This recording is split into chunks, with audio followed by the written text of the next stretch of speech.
হয় ৭২ ঘণ্টা ৪টা দিন ONGCৰ হেমাহী গফিলতিৰ বাবে বৃহত্তৰ ভটিয়াপাৰৰ প্ৰায় ২ শতাধিক পৰিয়ালে এতিয়া বিনিদ্ৰ ৰজনী পাৰ কৰিবলগীয়া হৈছে।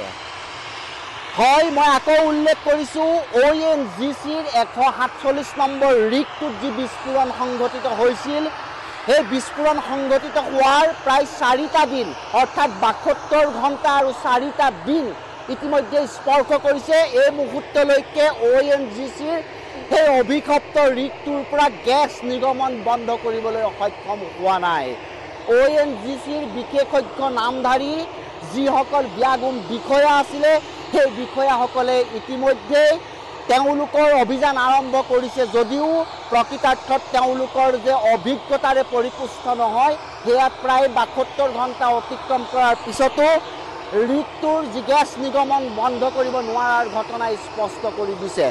আমাৰ সৈতে এই মুহূৰ্তত অসমীয়া যুৱ মঞ্চৰ কেইবাগৰাকী নেতা আছে, বিশেষকৈ ৰিদীপ ডেকা আছে। আমি পোনে পোনে ৰিদীপ ডেকাৰ ওচৰলৈ যাব বিচাৰিছোঁ, যিহেতু এই অভিশপ্ত ৰিগটোৰ মালিক হ'ল SK পেট্ৰ। আচলতে শিৱসাগৰৰ এগৰাকী বহু বিতৰ্কিত ব্যৱসায়ী, যিগৰাকী ব্যৱসায়ী বিভিন্ন সময়ত ONGCৰ সৈতে নলে গলে লগা এক ৰহস্যজনক সম্পৰ্ক বৰ্তাই ৰখাৰ খাতিৰতে আজি ইমান দিনে ONGCক দপদপাই থাকিবলৈ সক্ষম হৈছে। আৰু এইগৰাকী SK পেট্ৰ নামৰ প্ৰতিষ্ঠানটোৰ ৰিগতেই সংঘটিত হৈছে ভয়ংকৰ ঘটনা। কি ক'ব? নহয়, চাওক, সাধাৰণ মানুহৰ জীৱনৰ নিৰাপত্তাৰ কথা নভবা ONGCৰ লগতে এতিয়া হাত উজান দিছে SK পেট্ৰ নামৰ এই প্ৰতিষ্ঠানটোৱে। শেহতীয়াভাৱে আপোনালোকে দেখিছে শিৱসাগৰৰ ভটিয়াপাৰত যি ধৰণৰ এক অনাকাংক্ষিত ঘটনাৰ সৃষ্টি হৈছে, তাৰ কাৰণে আচলতে ইয়াৰ স্থানীয় মানুহে আচলতে ঘৰ বাৰী আঁতৰাই ঘৰৰ পৰা আঁতৰি থাকে, আচলতে নিজৰ জীৱনৰ তাৰণত আচলতে আঁতৰি থাকিবলগীয়া হৈছে, যিটো অত্যন্ত এটা দুৰ্ভাগ্যজনক এটা বিষয়। এনেকুৱা এটা পৰিৱেশ পৰিস্থিতি হোৱাৰ পাছতো আজি কোপতি ONGC বা SK পেট্ৰৰ কোনো এজন আচলতে শীৰ্ষ বিষয়ববীয়া আহি এই ঘটনাটো আচলতে পৰিদৰ্শন কৰাৰ অনুভৱ কৰা নাই আৰু ঘটনাটো নাইকিয়া কৰাৰ কাৰণে যি ধৰণৰ ব্যৱস্থা গ্ৰহণ কৰিব লাগিছিল আজি কোপতি আচলতে সেই ধৰণে কৰিব পৰা নাই, যিটো সঁচাকৈ দুৰ্ভাগ্যজনক এটা বিষয়। আমি ইতিমধ্যে অসমীয়া যুৱ মঞ্চই এই যিজন বিতৰ্কিত আচলতে SK পেট্ৰ নামেৰে মালিকাধীন আচলতে প্ৰতিষ্ঠানটো, তেওঁলোকৰ ওপৰত ইতিমধ্যে আমি এজাহাৰ দিয়াৰ যোজা কৰিছোঁ আৰু আমি কিছু সময় পিছতে শিৱসাগৰ আচলতে প্ৰশাসনৰ ওচৰত আমি এজাহাৰ দাখিল কৰিম আৰু অনতি পলমে SK পেট্ৰৰ যিসমূহ অনিয়ম বা যিসমূহ আচলতে তেওঁলোকৰ লক্ষ্য আৰু উদ্দেশ্য হৈছে কেৱল ধন সংগ্ৰহ কৰা, কেৱল এনেধৰণৰ কোম্পানীবোৰৰ লগত ONGCৰ লগত মিতেৰালৈ কৰি আচলতে ধন আহৰণ কৰাই তেওঁলোকৰ একমাত্ৰ আচলতে কৰ্তব্য। সাধাৰণ মানুহৰ জীৱনৰ লগত কোনো ধৰণৰ তেওঁলোকৰ আচলতে জীৱনৰ নিৰাপত্তাৰ কাৰণে বা অনুষ্ঠানসমূহৰ বা ওচৰ চুবুৰীয়া অঞ্চলসমূহৰ আচলতে সুৰক্ষা বা অঞ্চলসমূহৰ ডেভেলপমেণ্টৰ কাৰণে তেওঁলোকৰ কোনো ধৰণৰ আচলতে দায়বদ্ধতা নাই। গতিকে আমি ইতিমধ্যে আমি যোজা কৰিছোঁ, অনতি পলমে আমি এজাহাৰ দিয়াৰ ব্যৱস্থা কৰিম। তাৰ পাছত জিলা প্ৰশাসন লগতে অসমৰ মাননীয় মুখ্যমন্ত্ৰী মহোদয়ে এই এজাহাৰৰ ওপৰত ভিত্তি কৰি এই SK পেট্ৰৰ ওপৰত কি ব্যৱস্থা লয় সেয়া লক্ষণীয় হ'ব। আৰু মই আকৌ যাম আপোনাৰ ওচৰলৈ। মই এইখিনিতে আকৌ এবাৰ উল্লেখ কৰিব বিচাৰিছোঁ, মই পৰিৱেশ পৰিস্থিতিটো দেখাব বিচাৰিছোঁ, কিমান এক ভয়াৱহ পৰিস্থিতি ইয়াত সৃষ্টি হৈছে। চাৰিওফালে এক সেউজীয়া পৰিৱেশ আৰু সেউজীয়া পৰিৱেশৰ মাজত এই যে যিটো অভিশপ্ত ৰিগ, এই ৰিগটোৰ পৰা নিৰ্গত গেছ আৰু যি এক খুব উৎকট গোন্ধ আহিছে, আচলতে ইয়াক ক্ৰুড অইলৰ গোন্ধ বুলি কৈছে। এই যি গোন্ধ আৰু গেছৰ যি কণিকা সৃষ্টি হৈছে, কণিকাই কিন্তু জৈৱ বৈচিত্ৰ্যৰ প্ৰতি ভয়ংকৰ ভাবুকি সৃষ্টি কৰিছে। মই আকৌ দেখুৱাব বিচাৰিছোঁ কিমান এক ভয়াৱহ পৰিস্থিতিৰ সৃষ্টি হৈছে। মই এখন উদং পথাৰ দেখুৱাব বিচাৰিছোঁ, যিখন উদং পথাৰ ইতিমধ্যে 4টা দিনৰ আগলৈকে ইয়াতে কৃষকৰ দপদপনি আছিলে, কৃষকৰ হৈচৈ আছিলে। আজি এই পথাৰখন উদং। আচলতে কাষতে থকা এই যে যিটো SK পেট্ৰ নামৰ অভিশপ্ত ৰিগটোৰ পৰা সৃষ্টি হোৱা এই ভয়ংকৰ পৰিৱেশৰ বাবে সতৰ্কতামূলক ব্যৱস্থা হিচাপে এই অঞ্চলৰ সকলো ৰাইজ আঁতৰি গৈছে। কৃষক পথাৰলৈ আহিব নোৱাৰা এক অৱস্থা। আন নালাগে অতি দুৰ্ভাগ্যজনকভাৱে বিগত 4টা দিন ধৰি গোহালিলৈ গৰু নিব পৰা নাই, এনেদৰে অ'ত ত'ত গৰু এইসমূহ আচলতে পশুধন ঘূৰি ফুৰিছে। মই আকৌ দেখুৱাইছোঁ সামগ্ৰিক পৰিৱেশ কিদৰে ইটোৰ পিছত সিটো পৰিত্যক্ত বাসগৃহ, কিন্তু ইমানৰ পিছতো ONGCৰ গা লৰা নাই। মই আকৌ যাব বিচাৰিছোঁ অসমীয়া যুৱ মঞ্চৰ নেতৃবৃন্দৰ ওচৰলৈ। কিমান এক ভয়ংকৰ পৰিৱেশ, আমি একে নিৰ্দিষ্ট পৰিসৰৰ ভিতৰলৈ আহিছোঁ। আচলতে নিউজ এনিক যাতে আমি কেতবোৰ এই যে ভয় লগা কৰুণ দৃশ্যসমূহ দেখুৱাব পাৰোঁ, তাৰ কাৰণে আমি আচলতে এটা গোপন পথৰে এটা বিশেষ স্থানলৈ আহিছোঁ, যি স্থানলৈ অহাৰ আচলতে আমাৰ অনুমতি নাই। তথাপি আমি দৰ্শকৰ খাতিৰত এই ভয়ংকৰ দৃশ্যসমূহ যাতে দেখুৱাব পাৰোঁ, তাৰ বাবে আচলতে ইয়ালৈ আহিছোঁ। SK পেট্ৰ বহু বিতৰ্কিত শ্ৰীকৃষ্ণ আগৰৱালা নামৰ গবাইত, যিজন গবাইত ব্যৱসায়ী বুলি কয়, ব্যৱসায়ীজনে যিকেইটা ৰিগত নিবিদা লাভ কৰিছিলে ONGCৰ প্ৰতিটো ৰিগতে এতিয়ালৈকে বিস্ফোৰণৰ ঘটনা সংঘটিত। এইটো চতুৰ্থটো বিস্ফোৰণৰ ঘটনা।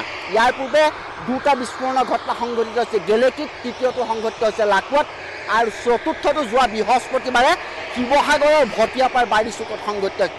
ইয়াৰ পিছতো কিন্তু ব্লেক লিষ্টেড কৰিবৰ কাৰণে ইয়াৰ পিছতো ONGCয়ে শ্ৰীকৃষ্ণ আগৰৱালাৰ বিৰুদ্ধে এজাহাৰ দাখিল কৰিবলৈ সাহস কৰা নাই। ইয়াৰ কাৰণ কি? নহয় চাওক, জীৱকুলৰ প্ৰতি চৰম ভাবুকিৰ সৃষ্টি কৰি অহা এই আচলতে SK পেট্ৰ নামৰ এই প্ৰতিষ্ঠানটোৰ দীৰ্ঘ সময়ৰ পৰা আচলতে এনেধৰণৰ অনিয়ম বা এনেধৰণৰ ৰিগৰ আচলতে বিভিন্ন ধৰণৰ কাৰবাৰবোৰ আপোনালোকে প্ৰতিবেদন হিচাপে অৱগত কৰি আহিছে। তাৰ পাছতো ONGC বা শিৱসাগৰ জিলা প্ৰশাসনে এওঁলোকৰ ওপৰত কোনো ধৰণৰ ব্যৱস্থা গ্ৰহণ কৰা নাই। আমি ভাবিবলৈ বাধ্য হৈছোঁ যে শিৱসাগৰ জিলা প্ৰশাসন বা ONGCৰ বৰমূৰীয়া বা হয়তো ৰাজনৈতিক পালি নেতাৰ লগত আচলতে SK পেট্ৰ নামৰ ব্যৱসায়ীজনৰ আচলতে এটা মধুৰ সম্পৰ্ক আছে, যাৰ কাৰণে আচলতে এনেধৰণে বিয়াগুম কেলেংকাৰী বা এনেধৰণৰ কাম কাজবোৰ অনাগত দিনত হৈ অহাৰ পাছতো তেওঁলোকৰ ওপৰত কোনো ধৰণৰ ব্যৱস্থা গ্ৰহণ কৰা নাই। আমি চূড়ান্তভাৱে এই ঘটনাৰ প্ৰতিবাদ কৰিছোঁ আৰু ইতিমধ্যে আপোনালোকৰ আগত আমি অৱগত কৰিছোঁৱে যে এই বিতৰ্কিত ঠিকাদাৰজনৰ ওপৰত সম্পৰ্ক আছে, যাৰ কাৰণে আচলতে এনেধৰণে বিয়াগুম কেলেংকাৰী বা এনেধৰণৰ কাম কাজবোৰ অনাগত দিনত হৈ অহাৰ পাছতো তেওঁলোকৰ ওপৰত কোনো ধৰণৰ ব্যৱস্থা গ্ৰহণ কৰা নাই। আমি চূড়ান্তভাৱে এই ঘটনাৰ প্ৰতিবাদ কৰিছোঁ আৰু ইতিমধ্যে আপোনালোকৰ আগত আমি অৱগত কৰিছোঁৱে যে এই বিতৰ্কিত ঠিকাদাৰজনৰ ওপৰত, এই বিতৰ্কিত প্ৰতিষ্ঠানটোৰ ওপৰত আমি ইতিমধ্যে অসমীয়া যুৱ মঞ্চৰ ফালৰ পৰা এজাহাৰ দিয়াৰ ব্যৱস্থা কৰিছোঁ। তাৰ পাছত যদি বিতৰ্কিত এই ব্যক্তিজনৰ ওপৰত SK পেট্ৰৰ ওপৰত যদি কোনো ধৰণৰ শাস্তিমূলক ব্যৱস্থা গ্ৰহণ নকৰে, ONGCয়ে যদি তেখেতক ব্লেক লিষ্টেড কৰাৰ যদি ব্যৱস্থা গ্ৰহণ নকৰে, শিৱসাগৰৰ অন্তৰ্গত যিমানকেইটা আচলতে SK পেট্ৰ বা জয়সাগৰত যিকেইটা SK পেট্ৰৰ অন্তৰ্গত যিকেইটা ONGCৰ খাদ আছে, খাদসমূহ আমি নিজাববীয়াকৈ বন্ধ কৰি দিবলৈ বাধ্য হ'ম। আৰু এই ক্ষেত্ৰত যিকোনো পৰিৱেশ পৰিস্থিতিৰ মুখামুখি আমি হ'বলৈ সাজু আছোঁ। ইতিমধ্যে আমি গাঁওবাসীৰ লগত যোগাযোগ কৰিছোঁ। এই আচলতে বিতৰ্কিত ঠিকাদাৰজনৰ, বিতৰ্কিত SK পেট্ৰ মালিকাধীন যিসমূহ আচলতে প্ৰতিষ্ঠান আছে, প্ৰতিষ্ঠানবোৰত দীৰ্ঘদিন ধৰি অনিয়ম সংঘটিত হৈ আহিছে। এইবোৰৰ ওপৰত আচলতে ইতিমধ্যে ৰাইজ ওলাই অহাৰ কাৰণে অংগীকাৰবদ্ধ হৈছে। গতিকে আমি অসমীয়া যুৱ মঞ্চই তেওঁলোকৰ লগত আছোঁ আৰু অনতি পলমে এই বিতৰ্কিত SK পেট্ৰৰ ওপৰত যদি বৃহৎ ব্যৱস্থা গ্ৰহণ নকৰে, তেন্তে আমি নিজাববীয়া ব্যৱস্থা গ্ৰহণ কৰিম। আৰু এই ক্ষেত্ৰত যিকোনো পৰিৱেশ পৰিস্থিতি উদ্ভৱ হ'ব পাৰে, তাত কিন্তু আমি অসমীয়া যুৱ মঞ্চ জয়সাগৰ আঞ্চলিক সমিতিৰ বিষয়ববীয়াসকল কোনো কাৰণতেই যে জগৰীয়া নহয়, এই কথা আপোনালোকৰ জৰিয়তে আজি আমি স্পষ্ট কৰি দিছোঁ।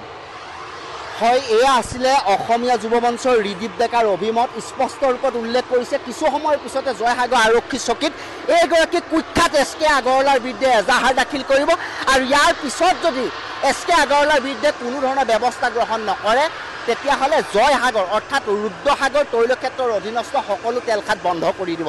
এই মুহূৰ্তত বিগ ব্ৰেকিং, তেওঁলোকে মাত্ৰ এটা নিৰ্দিষ্ট সময়সীমা বান্ধি দিব আৰু এজাহাৰ দাখিল কৰিব। তাৰপিছত যদি SK আগৰৱালাক গ্ৰেপ্তাৰ নকৰে, তেতিয়াহ'লে ৰুদ্ৰসাগৰ তৈলক্ষেত্ৰ সম্পূৰ্ণৰূপে স্তব্ধ কৰি দিব। মই আকৌ উল্লেখ কৰিব বিচাৰিছোঁ, মই যি স্থানত আছোঁ এইটো এটা আচলতে খুব ব্যস্ত গাঁৱৰ পথ। এতিয়া সম্পূৰ্ণৰূপে পথটো উদং হৈ পৰিছে, কেৱল জৰুৰী সেৱাৰ বাহনসমূহ এফালে অহা যোৱা কৰিছে। আৰু আটাইতকৈ দুখৰ বিষয়টো হ'ল যে এতিয়ালৈকে ONGCয়ে ইমান এক ভয়ংকৰ ঘটনা সংঘটিত হোৱাৰ পিছতো কোনো বিশেষজ্ঞ ইয়ালৈ মোতায়েন কৰিব পৰা নাই। ONGC কেইজনমান অদক্ষ বিষয়াক লৈ পেলাই নিশা মদৰ আড্ডা পাতি ইয়াত আচলতে গেছ নিৰ্বাপনৰ কামত লাগিছে।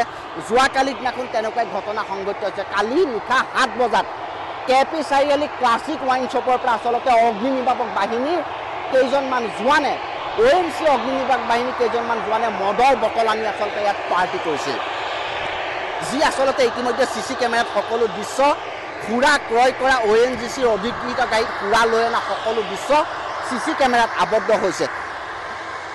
কিন্তু কিন্তু ইমানৰ পিছতো ONGCৰ শীৰ্ষ মহল কিন্তু নিমাত ৰাইজক কিন্তু যন্ত্ৰণাৰ মাজলৈ ঠেলি দিছে, ৰাইজক বিপদৰ মাজলৈ ঠেলি দিছে। শেহতীয়াকৈ আমাৰ হাতত যিখিনি খবৰ আহি পৰিছে যে স্থানীয় ৰাইজৰ শ্বাস প্ৰশ্বাসজনিত ৰোগত আক্ৰান্ত হৈছে, তেওঁলোক যথেষ্ট অসুবিধাত পৰিছে, চৰ্ম ৰোগত আক্ৰান্ত হৈছে আৰু বিভিন্ন ধৰণৰ উশাহ নিশাহত যথেষ্ট অসুবিধা পাইছে। এক বিকট উৎকট গোন্ধ আহিছে, যাৰ বাবে এতিয়া পৰিৱেশ অত্যন্ত ভয়াৱহ হৈ পৰিছে, পৰিৱেশ অত্যন্ত অসহনীয় হৈ পৰিছে।